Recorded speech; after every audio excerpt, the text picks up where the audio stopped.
माता दुर्गा आपल्यासाठी फक्त शक्तीची पूजा करायला शिकवत नाहीत, तर त्या आपल्याला नवीन जीवनाचे 7 सुंदर धडे देतात. आयुष्यात कितीही मोठे संकट आले तरी त्या 7 शिकवणी मनात ठेवलं तर मनाला धैर्य निर्माण होते.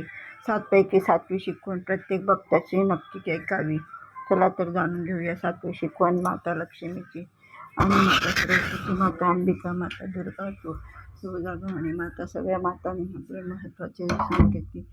आजच्या महत्त्वाची शिकवण अशी आहे की माता, चला, संकटापासून पळू नका, त्यांच्या क्रियाने सामना करा.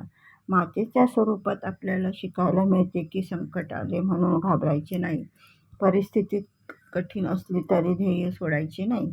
दुसरी शिकवण मधील शक्ती ओळखा. आपल्यामध्ये अनेक क्षमता असतात, पण भीती आणि आत्मविश्वास कमतरतेमुळे आपण त्या विसरतो. माता दुर्गा आपल्याला स्वतःच्या सामर्थ्यावर विश्वास ठेवण्याची प्रेरणा देतात. तिसरी शिकवण मातांची, अन्यायासमोर शांत बसू नका. वाईट गोष्टींना विरोध करण्याआधी योग्य वेळी आवाज उठण्याचीही आवश्यकता आहे, मात्र तो विरोध विवेकाने आणि धर्माच्या मार्गाने असावा. चौथी शिकवण मनातील भीतीवर विजय मिळवा. बाहेरची परिस्थिती बदलण्यापूर्वी मनातील भीती कमी करणे गरजेचे आहे. मातेचे स्मरण मनाला ध्येय आणि आधार देऊ शकते. पाचवी शिकवण अहंकारापेक्षा नम्रता मोठी आहे. शक्ती, यश किंवा संपत्ती मिळाली तरी अहंकार करू नका. खरे सामर्थ्य नम्रतेसोबतच असते. सहावी शिकवण चांगल्या कर्माची साथ सोडू नका. परिस्थिती आपल्याला बाजूने नसली तरी योग्य कर्म करत राहणे महत्त्वाचे आहे. आपल्या विचारासोबत चांगली स्मृती आवश्यक आहे. सातवी शिकवण श्रद्धा आणि ध्येय कधीही सोडू नका. कधी कधी जीवनात असा काळ येतो की सर्व मार्ग बंद झाल्यासारखे वाटतात. अशा वेळी मातेचे स्मरण करा आणि स्वतःला सांगा, अशी ही 7 शिकवण मातेच्या श्रद्धा आणि शक्ती आहे.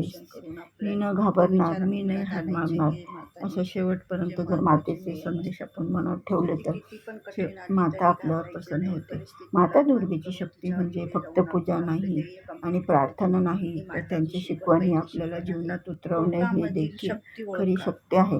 मातेची शक्ती आपल्याला मनात ध्येय बनवून राहू शकते, आपल्या कर्मात सद्बुद्धी बनवून राहू आणि आपल्याला जीवनात शांतता घेऊन यावं. ही श्री माता तुळजाभवानी मातेची आपल्यावर कृपा आणि सद्भावना आहे. त्याच्यामुळे मातेवर आपली श्रद्धा असल्यामुळे जय माता तुळजाभवानी माता की जय. तर लाईक कर. माझं जर चॅनल आवडलं तर लाईक, कमेंट, शेअर आणि सबस्क्राईब करा आणि माया अभंग चॅनलला लाईक करा. चला तर.